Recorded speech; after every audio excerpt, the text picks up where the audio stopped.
Hey guys, tonight we're setting sail into something loud, violent, and wildly overrated.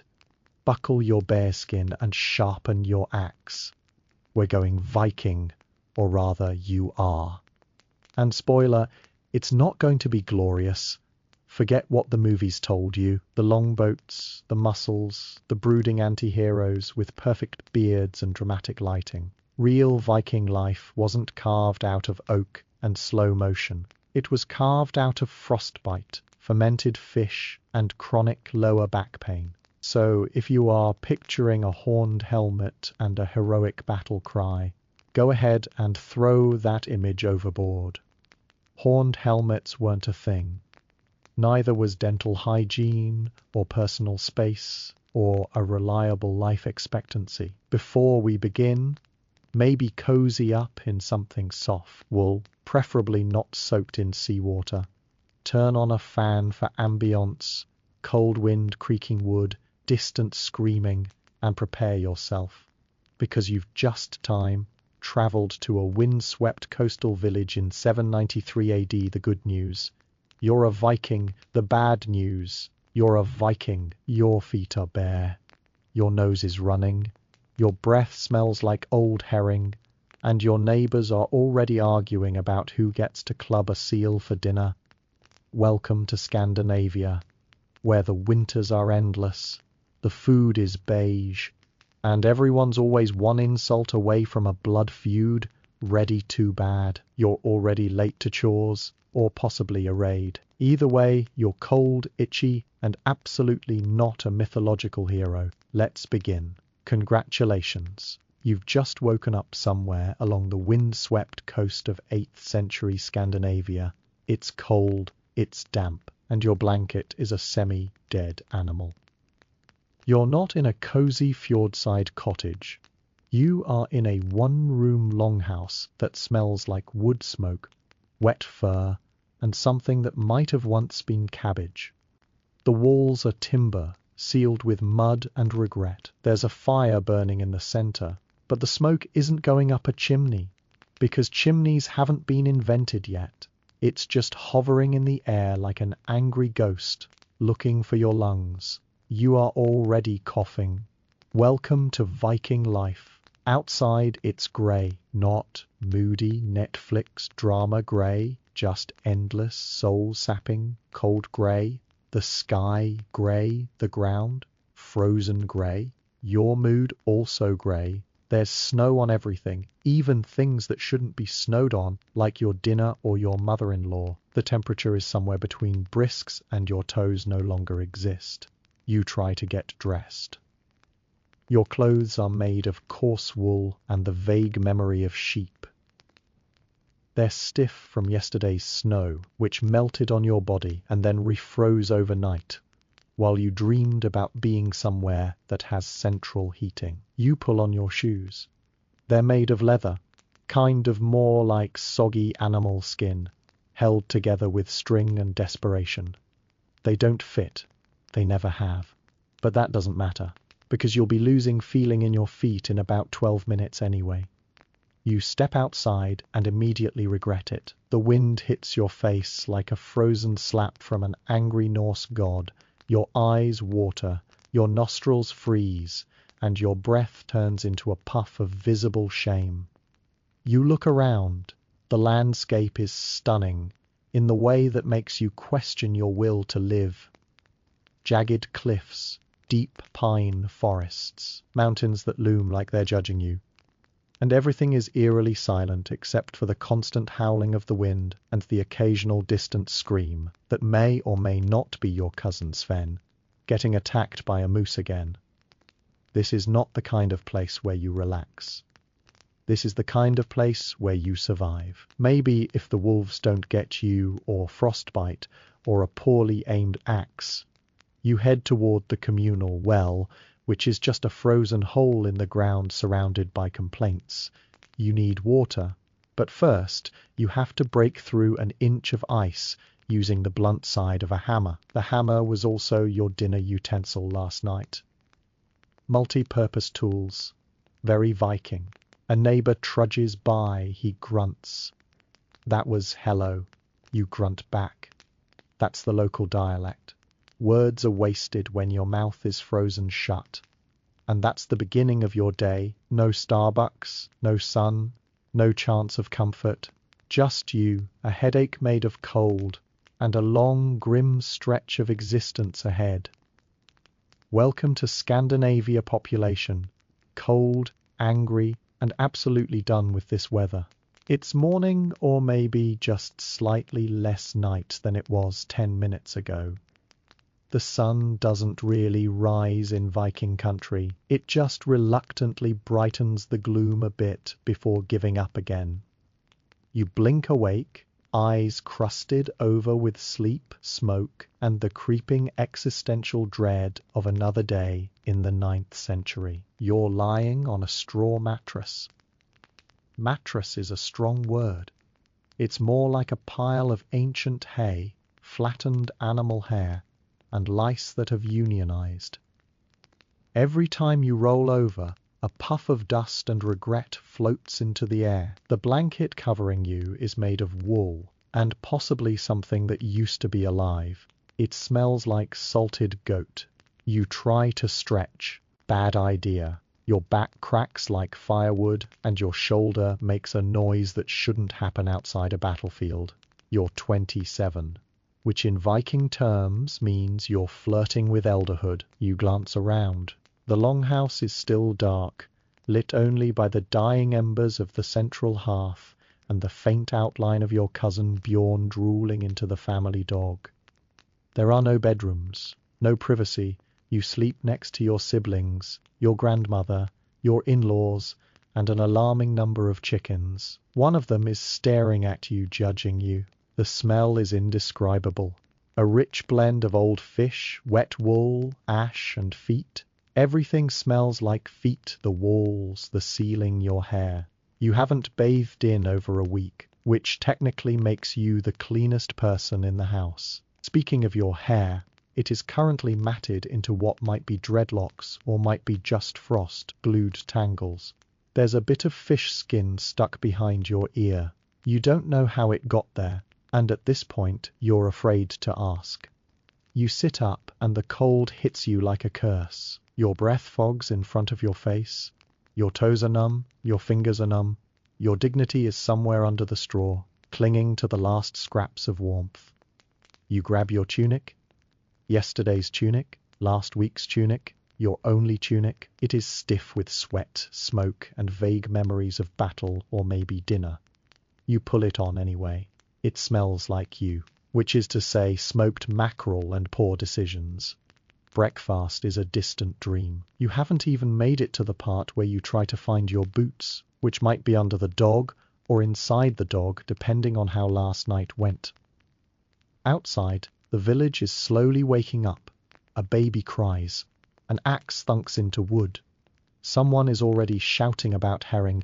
You yawn and scratch your armpit with a splintered spoon. Congratulations, you are a Viking. You smell like a fishmonger's trash heap. Your joints hurt, and the only thing on your to-do list today is not dying. Welcome to your morning. Welcome to your house. It's not a castle.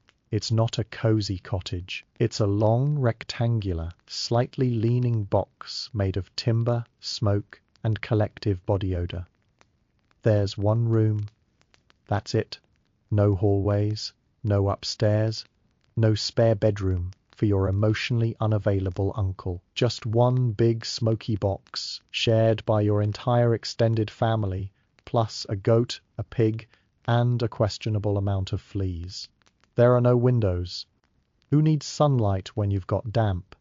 There's a small hole in the roof that sort of lets out the smoke and sort of lets in the rain. Either way, you're coughing. Again, the main feature of the room is the fire pit in the center. It's used for everything: cooking, heating, light, and slowly smoking everyone's lungs into jerky. There's no chimney, so the smoke just swirls around the rafters like a lazy ghost looking for a throat to ruin. If you're wondering why your voice sounds like you gargled gravel, congrats. It's your house trying to kill you. The walls are made of timber planks, chinked with mud and moss. Sounds cozy, right? It's not in the winter. The cold seeps in like a thief. In the summer, the bugs take over like it's a vacation rental. The floor packed dirt, sprinkled with straw, goat droppings, and your hopes for a better life. Let's talk layout. There's a sleeping area in one corner. That's where you lie next to your cousin, your sister, and possibly someone you owe money to. There's no bed frame, just straw. Maybe a fur if you're lucky, and a wooden bucket that might be for water or waste or both, depending on how desperate last night got. Your tools hang on the wall, axe, knife, spear, because in Viking life your home is also your armory and your kitchen and your bathroom and your social space. Imagine living your entire life in a smoky, freezing, constantly fart-scented shed. Now stop imagining. That's just Tuesday. There's a table. It's really just a wide plank balanced on two stumps. The family eats here, talks here, repairs socks here, and occasionally argues about who forgot to salt the fish again. There's one wooden cup. You all share it. It smells like old beer and someone's dental regret. Clothes hang near the fire to dry or to catch fire. It's a toss. Up the ceiling is low, the air is thick, and the scent is historical. A mix of wood smoke, sweat, unwashed wool, and the ghost of a pickled herring. You call this place home, but really, it's a box. A loud, itchy, damp, barely ventilated box. And you share it with 12 people and a pig named after your grandfather. It's time to eat. Which sounds exciting until you remember where and when you are. This isn't brunch. There's no sourdough, no eggs Benedict, and definitely no flat white with oat milk. This is Viking breakfast, and it's about to offend all 5 of your senses. You sit down at the table, which is really just the cleanest section of a plank you share, with 3 generations and a goat that's entirely too interested in your bowl. There's no individual place setting, no utensils for everyone, just a few spoons, some communal fingers and hope.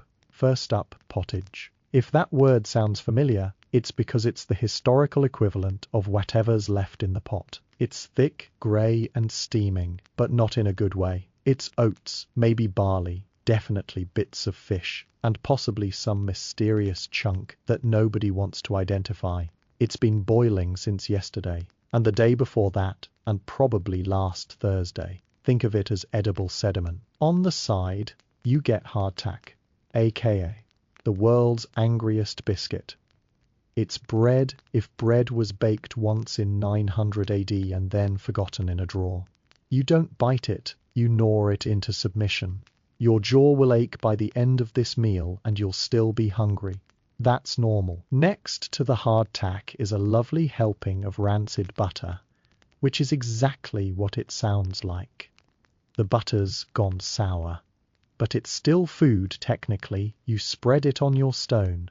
Hard bread and pretend it adds flavour, which it does if spoiled dairy with a side of regret is a flavour. If you live near the coast, lucky you, you've got whale blubber. This delicacy is served chilled, gelatinous, and with a mouth-feel of regret. It is chewy, oily, and tastes like the ocean punched you in the tongue. But it's packed with fat, which is important when you live in a frozen wasteland with no insulation, and the sun only shows up out of guilt. And what's for drinking beer? Not the kind you sip during happy hour, the kind your kid drinks at breakfast. It's weak, flat, warm, and mostly just fermented barley water. But it's safer than the local stream, which is full of parasites, pig droppings, and the vague sense of doom. There's no fruit, that's seasonal. Vegetables are suspiciously absent unless you count the onion you used to flavour the soup a week ago. Meat, that's for special occasions, or unless something you didn't mean to die suddenly. You finish your meal not full, just resigned. Your teeth hurt from the bread, your stomach is suspicious, and your breath now smells like the inside of a Viking boot. You look around the room. Everyone's chewing in silence. Even the goat looks disappointed. Congratulations. You've just had the most important meal of the day. You're still hungry, you're still cold, and you have blubber in your teeth. Welcome to breakfast, Norse edition, Natcha calls. And unfortunately, she's not polite about it. You ate the pottage, you chewed the blubber, you drank the warm, suspicious beer. Now your digestive system has a message: immediate evacuation. Here's the problem. It's the Viking Age. The word toilet doesn't exist yet. Plumbing, not a thing. Indoor anything, laughable. And toilet paper, that's for soft, distant future people with trust funds and eucalyptus scented wipes. You step outside. The wind hits you in the face like a slap from Thor himself. You shiver, curse your ancestry, and trudge toward what technically counts as the latrine. Spoiler, it's not. It's a hole, a literal hole in the ground. Sometimes with a plank over it, sometimes not. Welcome to your bathroom. The smell hits you first. It's layered, earthy, sharp. With notes of fermented fish, decomposing barley, and the unmistakable scent of shared suffering. You gag a little, which is a normal part of the process. You crouch, or you hover, or you do the awkward squatting hover that turns your knees into jelly and your dignity into a distant memory. The cold seeps into your bones. Your breath fogs the air. Something moves in the bushes. Could be a fox, could be a spirit, doesn't matter. You're exposed, vulnerable, and very, very aware of it. And now for the real challenge cleanup. There's no charmin, no bidet, no dignity, just options. Option 1, a handful of moss. It's cold, damp, and full of texture. Option 2, smooth stones. If you are lucky enough to live near a river and bold enough to believe in miracles.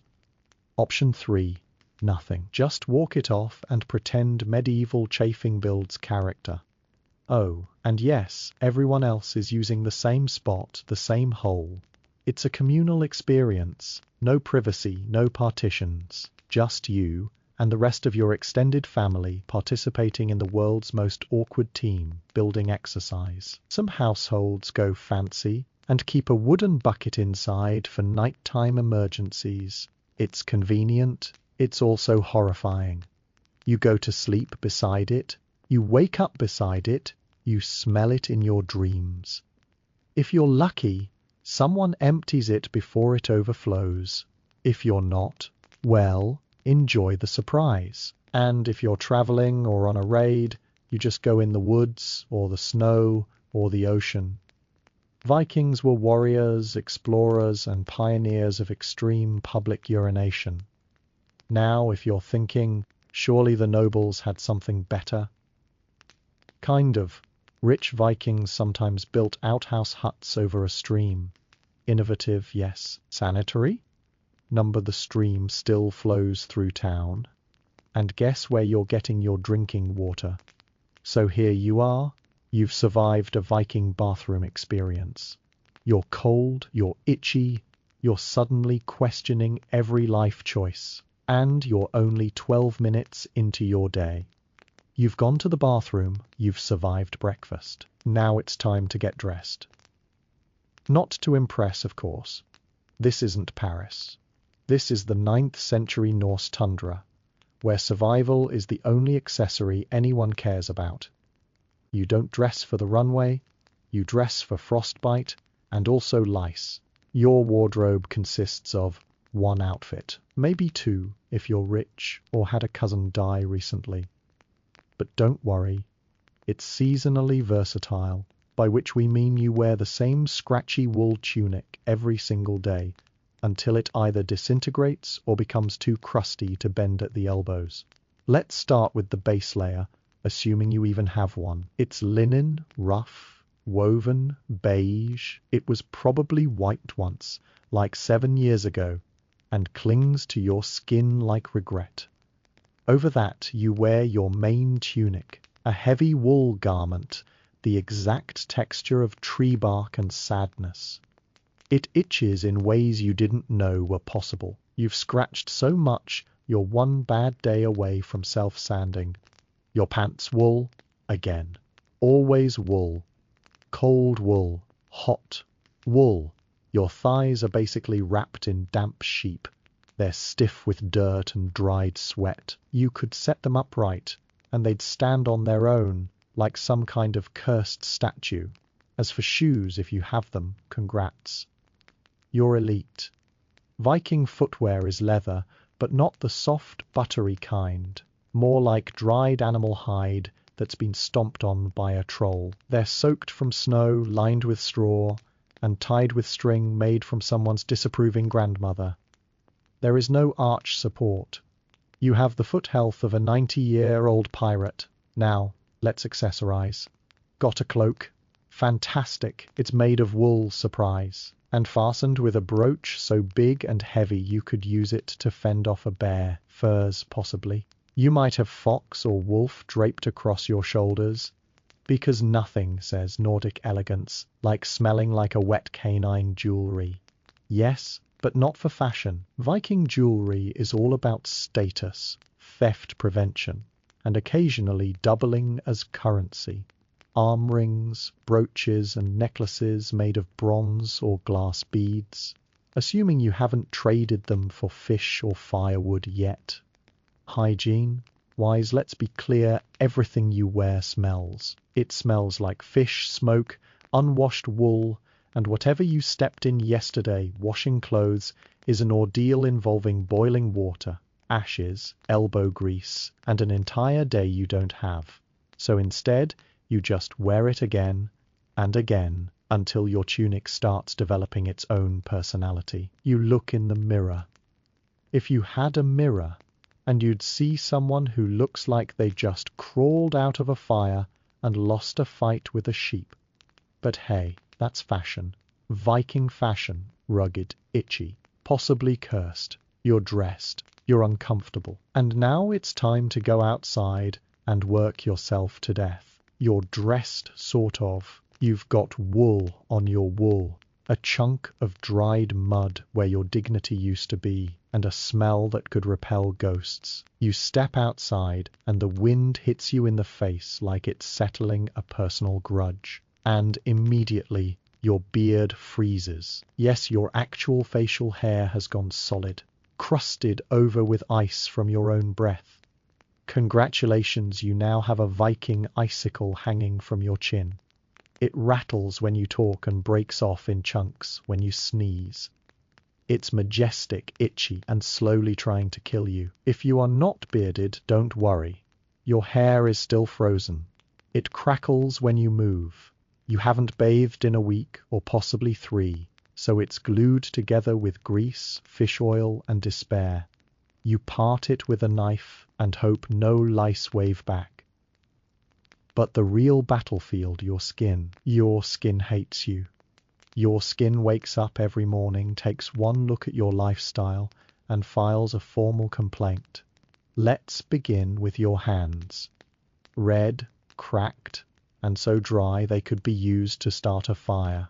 You've got blisters from hauling buckets, frostbite from trying not to die, and calluses in places you didn't know had skin. Soap exists in theory, but it's made from ashes and animal fat and feels like scrubbing your soul with a brick.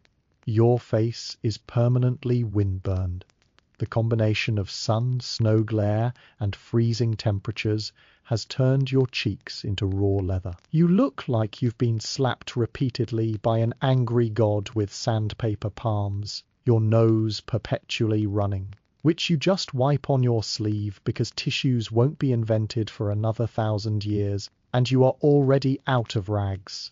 Then there is the itching from head to toe, and you're not imagining it. You're living in wool, sweating in wool, sleeping in wool. Your body is a slow cooker for bacteria and mites. Lice, of course, fleas. Standard bedbugs, please. They came free with the house. You scratch constantly while talking, walking, eating. It's less of a reaction and more of a lifestyle. In warmer seasons, you get rashes. From friction, heat, or just existing. In colder ones, your skin cracks open and bleeds when you try to smile. Which you don't do anyway because Vikings are famously grim, and also because your lips are chapped into oblivion. As for skincare, you've got two products, animal fat and shame. You might rub some tallow on your hands, but mostly you just pray. You don't get an infection from whatever mystery scrape you picked up falling into your own frozen urine last night. But don't worry, you're strong, you're rugged, you're a Viking. A Viking who looks like they lost a fight with a cheese grater, and it's not even noon yet. You're up, you're dressed. You've choked down some cold pottage and frozen beer. Now it's time for the main event, work. In modern life, work might mean emails, coffee, and passive, aggressive Zoom meetings. In Viking life, it means labor so back. Breaking your spine files a formal protest halfway through the morning. Let's clear something up. Not every Viking was sailing across the sea yelling, raid, and looting monasteries. That was the exception, the rest. They were farmers, dirty, cold, exhausted farmers. Your job depends on the season, which is to say, it depends on how close to death the weather is trying to drag you. In summer, you're ploughing fields, by hand, if you're poor, with an ox, if you're slightly less poor. The soil is frozen half the year, flooded the other half, and you've got one wooden plough that's older than your grandmother's goat. You sow barley, maybe rye, definitely turnips, so many turnips. You don't like turnips. No one likes turnips. But they grow in soil that hates joy, so you grow them anyway. In winter, the farm work slows, but not in a fun way. You're now chopping firewood, hauling water through snow, and trying not to freeze solid on your way back from the woodshed. You're also mending fishing nets, fixing tools, and repeatedly telling your children not to lick the frozen doorframe. Again, if you're lucky enough to live near the coast, congrats. You're also a fisherman. That means waking up at dawn, rowing into icy hell, and hoping the sea doesn't kill you before the fish do. You bring back cod, herring, and the smell of eternal dampness. But wait, sometimes you don't farm, sometimes you pillage. Raiding season is spring and summer, when the seas aren't trying to murder your boat. If you're chosen to go, you load into a long ship with a bunch of other unwashed optimists, packed elbow, to armpit like sweaty sardines with axes you row. For hours, for days, your hands blister, your legs cramp. You can't sit, you can't stand, you just ache. When you land, you run ashore, you yell a lot, you hit someone with an axe, and maybe if Odin is smiling, you steal a cow or some silver before getting stabbed in the thigh by a terrified monk with a pitchfork. Raiding sounds cool until you realize it's basically extreme camping with a body count. You sleep on the boat, eat dried fish, and pray the weather doesn't flip and drown everyone. And when you're not farming or raiding, guess what? You're still working, making rope, fixing roofs, tending animals, chasing chickens, gathering herbs you don't even believe in. But your grandmother swears will cure your rash. There are no weekends, no vacations, no me time. Only work. And if you're injured, too bad. You hobble into the field and keep going, or you die. Viking life, where the grind never stops, and neither does the suffering. It's been a long day of ploughing, hauling, scraping, sweating, scratching, and silently weeping into your turnip stew. And now you're thinking, surely it's time to clean up. Oh, sweet summer Viking, you think there's time for clean. Here's how hygiene works in the Viking world barely. Let's start with the good news. Vikings did wash, sort of occasionally, when rivers weren't frozen and the lice were staging protests. But bathing wasn't a daily affair. It was a Saturday tradition at best. One bath per week, if the weather allowed. And if the pigs didn't get to the hot water first. Your bath is not a candlelit wooden tub with bubbles and rose petals. It's a barrel or a wooden trough or a freezing stream. If you're lucky, someone boiled water for you. If you're not, congratulations. You just stripped naked in a snowstorm to scrub your body with a chunk of moss and a handful of sand.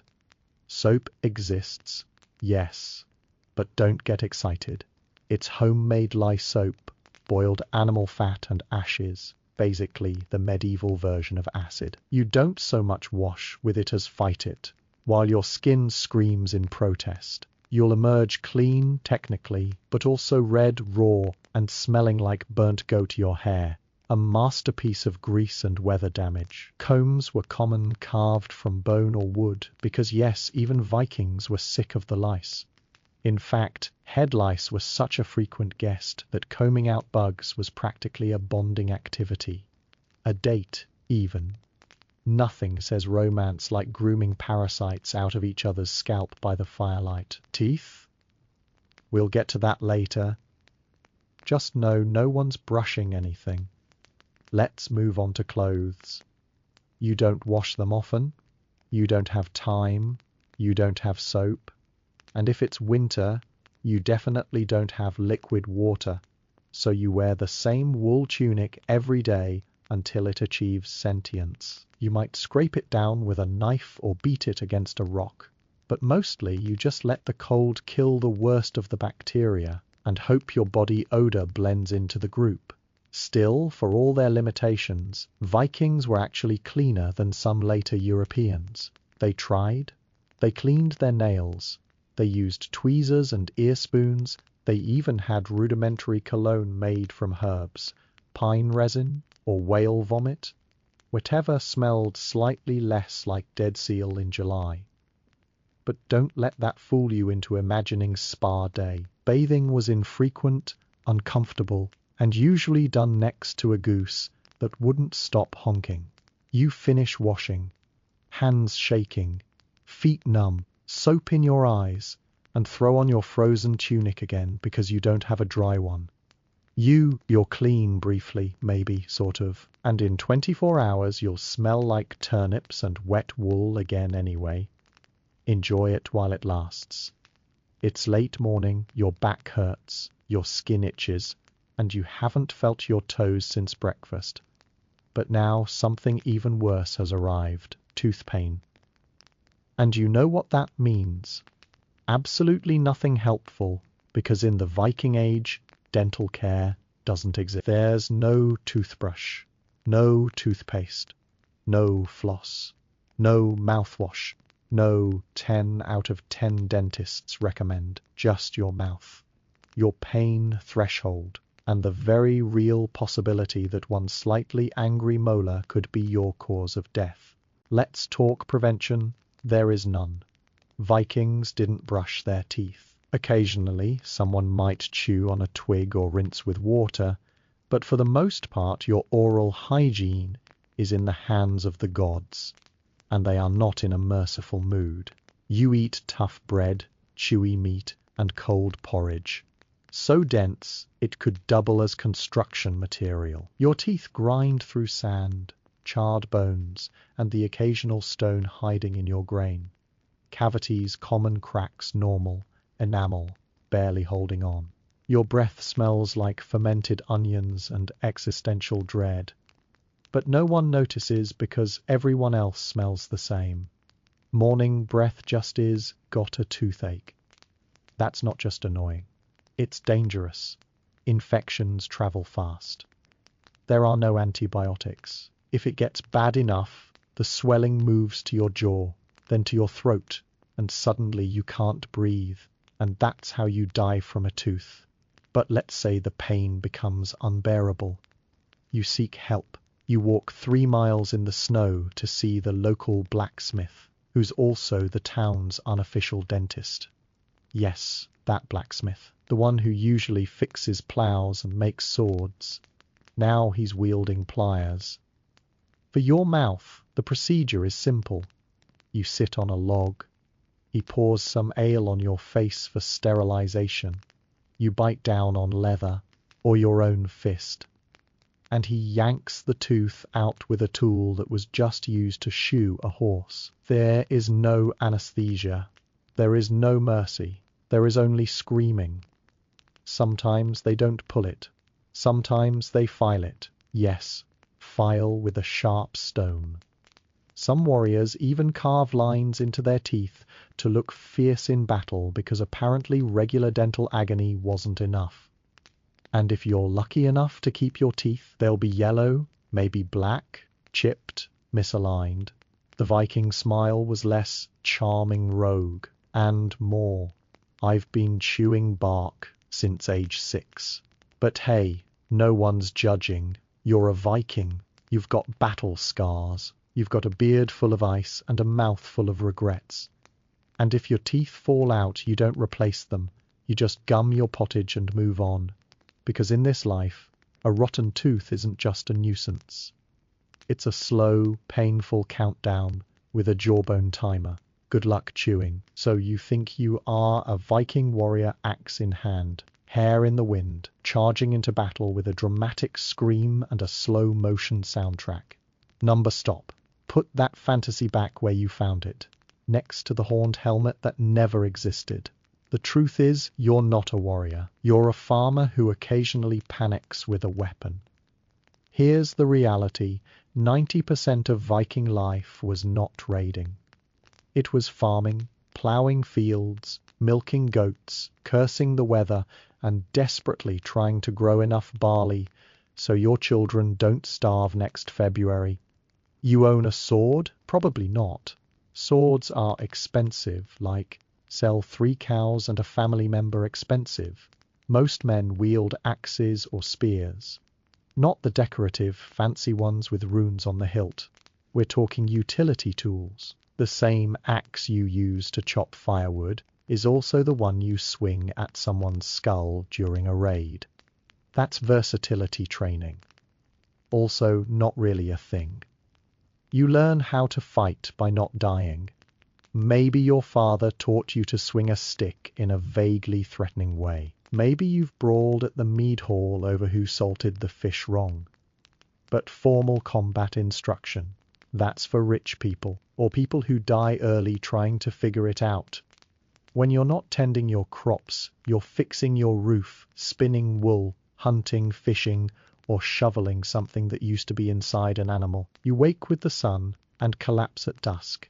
Your weapon sits quietly in the corner of your smoky one-room house, gathering dust, while you wonder if it's going to rain on your turnips again.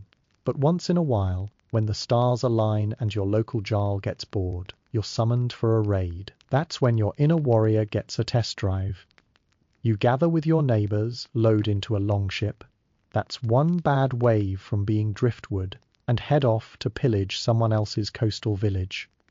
And for the record, these raids aren't glorious. They're messy, unpredictable, and often end with someone bleeding into their own beard. You don't ride off into glory. You row for hours in silence while your legs cramp and your crewmate Olaf throws up into the wind. And if you survive and come back with loot, great.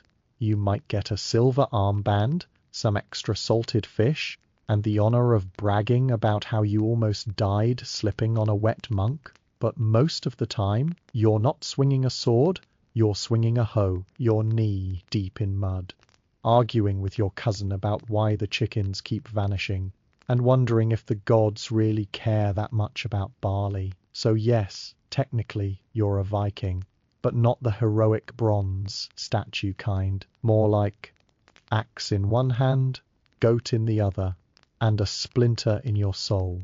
The sky darkens, the wind sharpens, and just like that, winter begins again. Welcome to the Viking Age version of a survival horror film, but without central heating, thermal socks, or any hope. Winter in Scandinavia isn't a cute snowy postcard. It's 6 months of darkness, starvation, and the very real possibility that you'll freeze solid while trying to pee behind a tree. The sun disappears for weeks at a time, and when it finally comes back, it looks embarrassed to be here. You don't go outside unless you have to.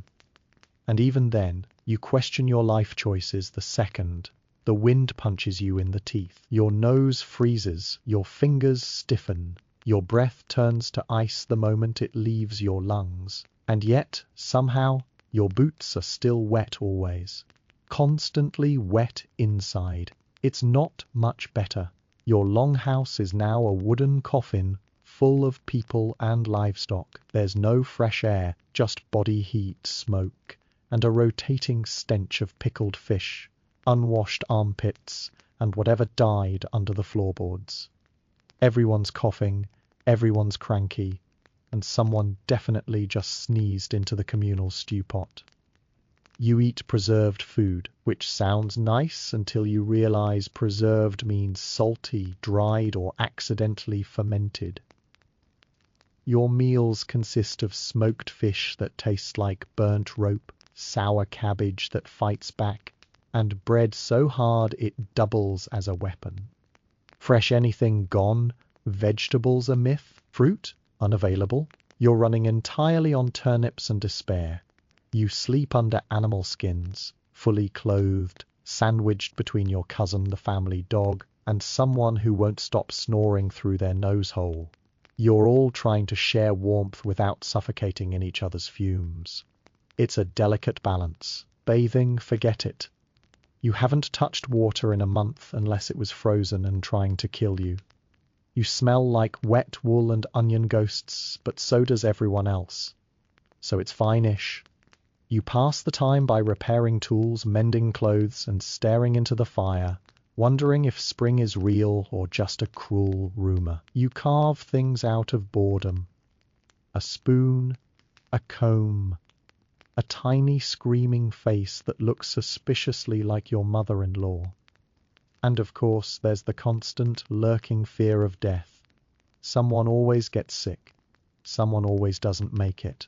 A bad cold becomes a lung infection. A small cut becomes a festering wound. And you learn real quick how long a winter can feel when you're down 1 goat, 2 sacks of grain, and the only guy who knew how to sew shoes. So you wait, you survive. You watch the snow pile up like nature's slow motion threat. And one day, the sun finally lingers. The ice cracks. A bird dares to sing. And you cry. Not because it's beautiful, but because you get to go outside and suffer slightly less. Congratulations! You've made it through Viking winter barely. So you've made it through the long winter without freezing to death, starving, or strangling your cousin in the night. Congratulations. Now it's time for another staple of Viking life. Violence. Because Viking life isn't just cold and hungry, it's also angry. Tension hangs in the air like the lingering stench of boiled turnips. Everyone's tired, sore, and irritable, and nobody has therapy. So what happens when your cousin says your ox looks weak, or someone cuts in front of you at the ale barrel? You fight them legally, publicly, with weapons. Welcome to the home gang. It's a duel. An officially sanctioned fight where 2 people agree to beat, stab, or slice each other until someone gives up, collapses, or dies. Disputes over land, insults, debts, or anything remotely offensive are settled not with calm negotiation, but with ritualized combat. It is like court, except the verdict comes with blood loss. And no one brings a lawyer. Just your cousins and a very sharp axe. Honor is everything in this world. It's not a concept, it's currency. Reputation is your survival mechanism. If someone slanders your name, challenges your bravery, or insults your lineage, you don't brush it off. You retaliate, preferably in front of witnesses and with a dramatic scream. Backing down makes you look weak. Looking weak gets you disrespected. Getting disrespected might mean someone raids your farm while you sleep, and then you're dead, so you fight. But not all violence is tidy. This isn't just duels and tradition. This is also messy. Spontaneous, real-life bloodshed, bar brawls, axe ambushes, and good old-fashioned random murder. There's no police, no guards, no stop or I'll call someone. If someone kills your brother, the law expects you to take care of it yourself. Revenge isn't just allowed. It's expected, Feuds are normal, generational even. People are born into blood debts. They don't remember starting. And if you really mess up, say you murder someone important or insult a powerful Jarl, you could be outlawed, not jailed. Outlawed, which means you are officially removed from society. No help, no home, no rights. Anyone can kill you and take your stuff. You're basically a walking, free axe practice sign. Even punishment is brutal. Fines for theft, flogging for disobedience, and, in whispered rumours, the dreaded blood eagle for traitors. We won't go into detail because you are trying to fall asleep, not develop trauma. Just know it involves ribs, lungs, and a lot of screaming. The bottom line is this: Viking life isn't built for peace, it's built for pride. Disrespect someone's family, steal their goat, or even just stare too long, and you could find yourself face down in a field, wondering why you ever opened your mouth in the first place. In this society, you don't stay safe by staying quiet. You stay safe by being scary enough that no one wants to test you. And if that sounds exhausting, congratulations. You are starting to understand what it really meant to be a Viking. So, you've survived winter, duels, and the occasional spontaneous axe-based disagreement. You've defended your honor with threats and possibly a minor stabbing. But now comes something even trickier, even more volatile than Viking violence, Viking love, or, more accurately, marriage, the cold, contractual cousin of romance, stitched together with livestock, obligation, and carefully calculated misery. Don't get the wrong idea. Marriage isn't about love. It's about property, land, alliances, strategic goat placement. Your heart is not consulted. Your parents are, or your clan leader, or whichever person owes someone else a favor. By the time you hear you're getting married, it's probably already happened. A man shows up with a sack of silver, a few cows, and a handshake, and boom, you're betrothed. No romantic proposal. No moonlit walks. Just a firm nod and the understanding that your future spouse has strong shoulders and a decent amount of barley. If you're a woman, congratulations.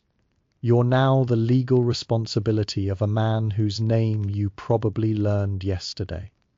You'll live with his family, raise his children, and manage his household while he's off trading, raiding, or dying. If you're a man, your job is to protect your wife, feed her, and not get murdered by her brothers.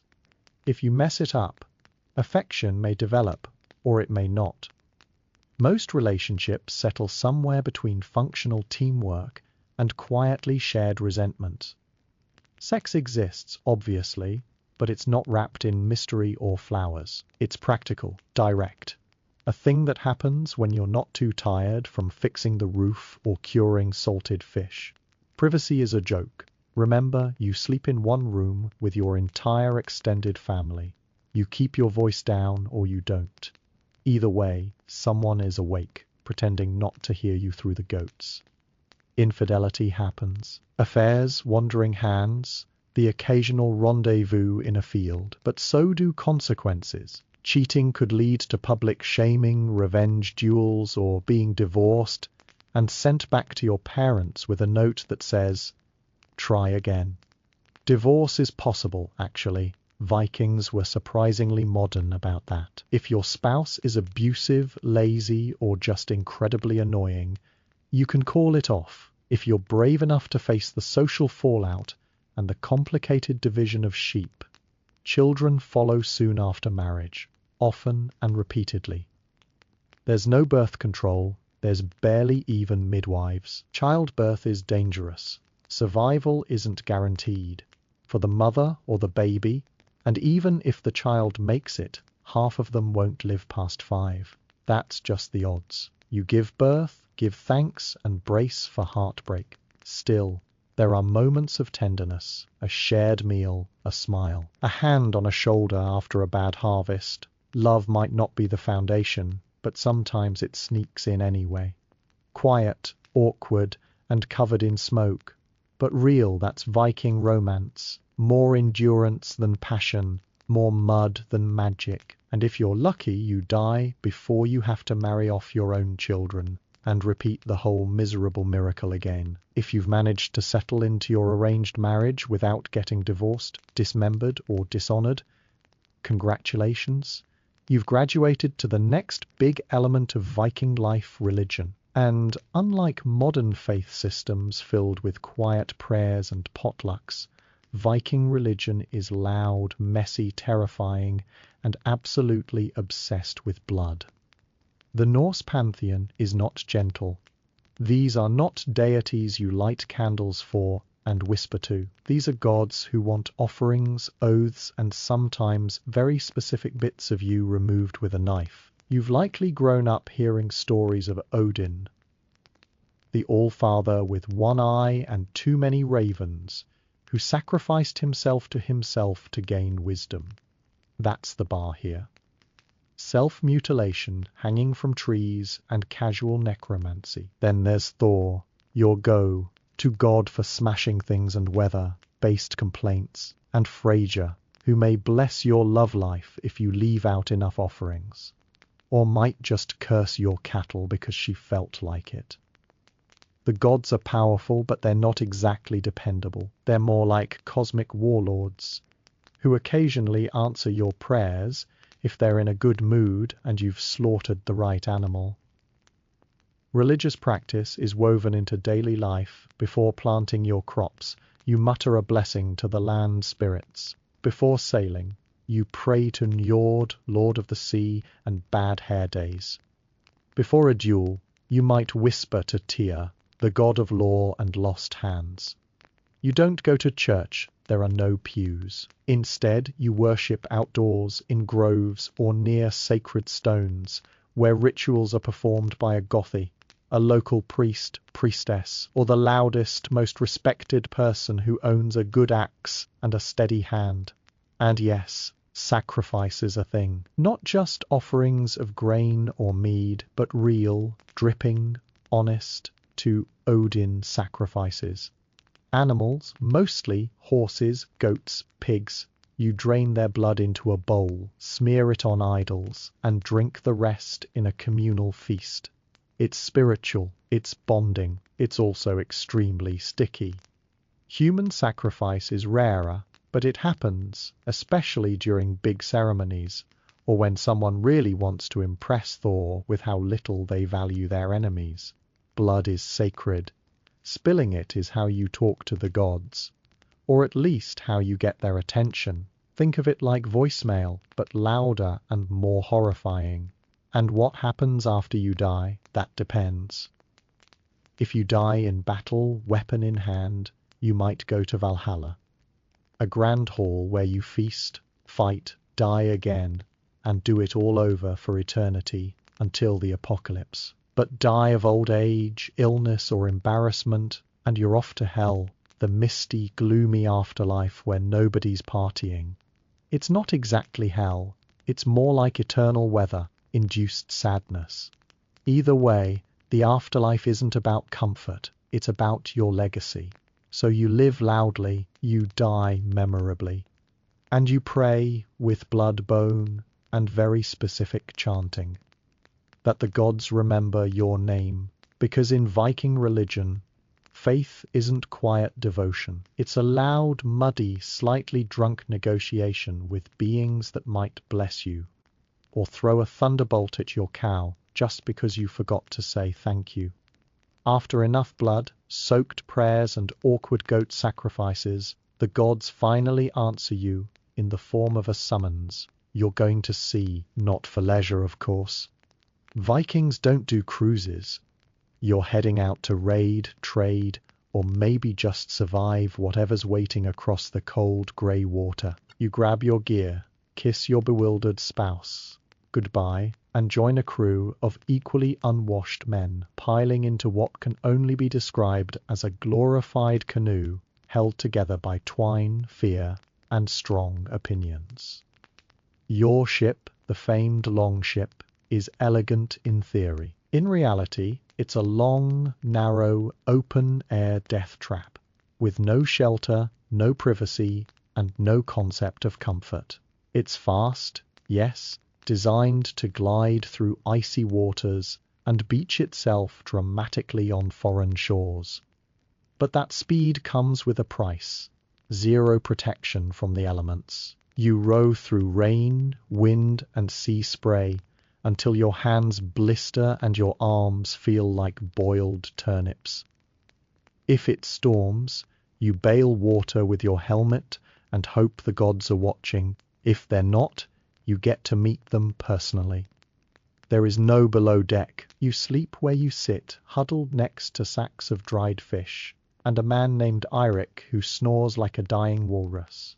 You're soaked by day, frozen by night, and whatever small amount of food you've packed is either wet, mouldy, or suspiciously moving. You eat dried herring until your jaw hurts and drink watered down ale that tastes like something strained through a sheep. You relieve yourself over the side. Everyone pretends not to notice. Navigation is a miracle. You follow the sun, the stars, and the vague memory of someone who claims they once saw England. There are no maps, just instinct, animal bones, and a lot of yelling. Sometimes you get where you're going, sometimes you don't. Sometimes you land somewhere new, look around at the trees, and declare it a kingdom. That's Viking exploration in a nutshell. Brave, bold, and wildly underprepared. And don't think sailing is all adventure and brotherhood. Tempers flare. People fight not over treasure, but over who stole the last piece of dry cheese. You're wet, cold, half-starved, and surrounded by people who haven't bathed in weeks. Morale is a fragile thing, usually held together by dreams of loot and the promise of shouting at monks. Still, when the fog clears and the coastline appears, there's a surge of something primal. You stand salt-crusted and dead, eyed gripping your axe. The wind fills the sail. Your ship skims the shallows like a predator. You howl like a lunatic. And for one glorious freezing moment, you feel like the saga heroes sung about in smoky halls. Then you trip on an oar, fall into the freezing sea, and realize once again, you're not a legend. You're just a half-drowned farmer in a wooden coffin, hoping your feet don't rot off before you reach shore. If the sea didn't kill you, if the raids didn't go horribly wrong, if the axe swings missed your head and the scurvy didn't claim your teeth, then congratulations, you've returned home salt-stained, bruised, slightly broken, but alive. And now comes the next great challenge of Viking life, surviving long enough to get old. Spoiler alert, you probably won't. The average Viking doesn't reach retirement. That's because there's no such thing as retirement. There's just a slow decline from battle, worn adult to hunched farm ghost, assuming you don't die first from a farming accident, infected wound, or a neighbor who finally snapped over your snoring. Life expectancy hovers somewhere around 35, and that's being generous. It's not because people just drop dead at 35, it's because most don't make it past infancy, and the rest are playing a lifelong game of what will kill me first. Let's say, by some miracle, you're in your 40s. Your back is wrecked from years of lifting barrels and chopping trees. Your knees make a noise like grinding stones every time you crouch. You've lost teeth, hair, and any ability to feel joy during the winter solstice. Your skin is weathered like old leather. Your eyesight's failing, and you're still expected to plough fields, repair roofs, and chase livestock that somehow always run toward cliffs. There's no elder care, there's no peaceful retirement cottage with a seaside view. There's a bench near the hearth where you sit, muttering to yourself and occasionally yelling advice no one asked for. You might get a little respect if you fought in battles, survived raids, or outlived your enemies. The younger ones might listen when you speak, mostly because they assume you've made some sort of blood pact with the gods. But even so, you are still expected to pull your weight. There is no version of I am too old for this. in a society where everyone is too tired for this all the time. If you are really lucky, and I mean really, you might become a saga figure. Someone might remember your name. Someone might sing about that. One time you fought off 6 raiders with a broken shield and half a boat oar. But most likely, you'll fade into obscurity, known only as that old guy with the limp who smells like fish. When you die, your family might bury you with a few trinkets. A brooch, a comb, maybe your best spoon. If you are wealthy, you'll get a proper burial mound. If not, the cold ground will do. And that's the end. No pensions, no golden years, just a slow fade into the past. Your bones tucked beneath the soil while the village carries on, barely noticing. In the Viking world, growing old isn't a reward. It's a statistical accident. So don't count on it. Just sharpen your axe, chew your dry bread, and enjoy the daylight while it lasts. If you've made it this far, past the fish guts, the blizzards, the blisters, the duels, the lice, the childbirths, the boats, the bad breath, the public defecation, the frozen livestock, and the haunted turnip soup, then you've earned the right to ask the final question. So, do you still want to be a Viking, maybe? You started this journey imagining glory, a roaring fire, a golden goblet, a bearded warrior gazing into the sea with stoic purpose while longships lined the shore. You pictured war cries and mead and treasure, and some kind of cinematic slow-motion hair flip while Odin himself nodded in approval. And now here you are, staring down the hard, splintery truth. Being a Viking wasn't cool. It was miserable. You weren't a noble savage. You were a damp, overworked subsistence farmer who occasionally got roped into a violent group vacation across the North Sea. You weren't conquering new lands. You were trying not to die of an infected tooth or a winter that lasted 9 months and smelled like goat. You didn't have personal freedom. You had obligations to your family, to your jarl, to the gods who never answered quite clearly, but always wanted more blood than you were comfortable offering. Everything hurt, everything stank, everything was a chore. You ate cold porridge for breakfast, chewed on a rock for lunch, and fell asleep beside your in-laws and livestock, scratching at your flea bites and hoping the roof didn't collapse in the night. You had one set of clothes, one wooden cup, and one very good reason to keep your mouth shut during local disputes, unless you were prepared to duel over them with a hand axe and bad knees. And even if you made it to old age, a feat as rare and precarious as finding dry firewood in February, there was no peace. Just more work, fewer teeth, and the creeping realization that your legacy might be reduced to how well your grandchildren remember your name. If they remember it at all, you might end up a story. You might just end up bones in the dirt under a sagging hut with a collapsed roof and a faint smell of failure. So now you know. This is what it meant to be a Viking. Not the myth, not the saga, not the helmet with horns that never existed. Just the cold, aching, itchy, hungry, smoke, choked reality of trying to stay alive. One soggy, frostbitten day at a time. And still, somehow, you kept going. You built boats with your bare hands. You crossed oceans in the dark. You carved runes, buried your dead, raised your children, and dared to believe your life would echo in the halls of memory. You weren't fearless. You were just too stubborn to quit. And maybe that's the most Viking thing of all. So now, as the fire crackles low and your lice-ridden wool tunic stiffens with tomorrow's frost, you understand what being a Viking really meant. It wasn't glory. It wasn't glamour. It was grit. Relentless, dirty smoke, choked endurance against a world that did not care whether you lived or died. And yet, you lived through winters, wars, weddings, and whale blubber breakfasts. You cursed the gods, then prayed to them anyway.